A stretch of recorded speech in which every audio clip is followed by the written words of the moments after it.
So people like the saints, and we're certainly invited to follow them, investing ourselves in God. How did Rose of Lima do it? She was born in the 1600s. She's the first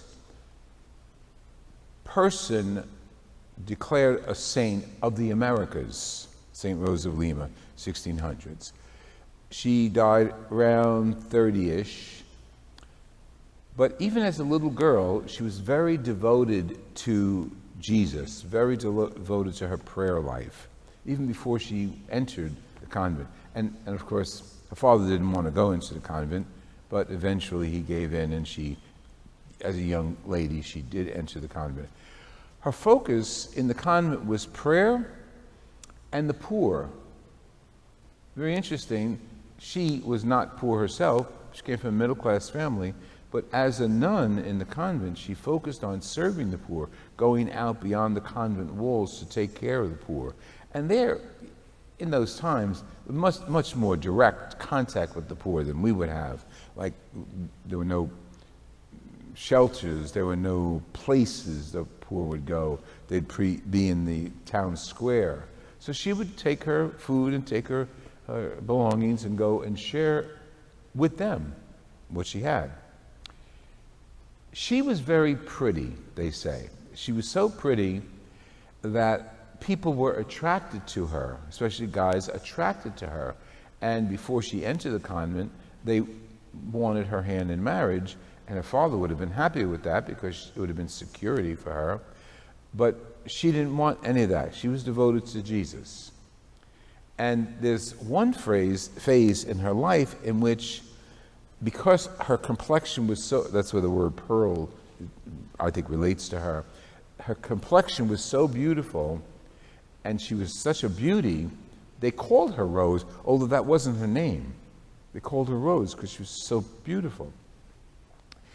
To counteract that, and I'm not advising this for anybody, she got pepper, and she put it on her hands, and she put it on her face.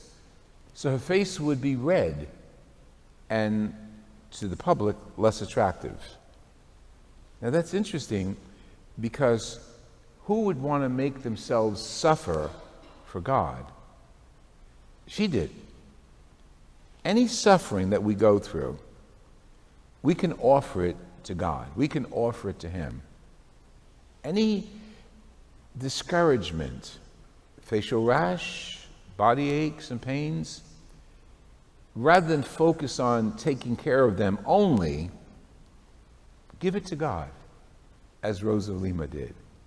As a matter of fact, she developed a whole series of penances that were outlandish. They really were. It's nothing to be advisable for. But she was a mystic, and people in the 17th century, mysticism, did things like that. I mean, I don't think there's a report of her levitating, but she was like a mystic. She was always in prayer. And there was a well on the convent property that she would go down into as a sacrifice, just to be there and give up food, give up drink. She didn't drink, or maybe she drank from that well, I don't know. But she would be there like a few days, and then she would come up and spend time in prayer and so on. Things that you and I shy away from. We get our aspirin, we get our ibuprofen, we get our medication, and it's appropriate. We're finally reaching that stage of life that we can use medication to heal us. But she used something else to heal her. She used her faith in God, and she absorbed pain. She went to pain. She was known for her penances, and the pepper on the face was only one. There were a lot. If you read about her, some of them were kind of bizarre, but they were ways of her to focus not on herself, but on God.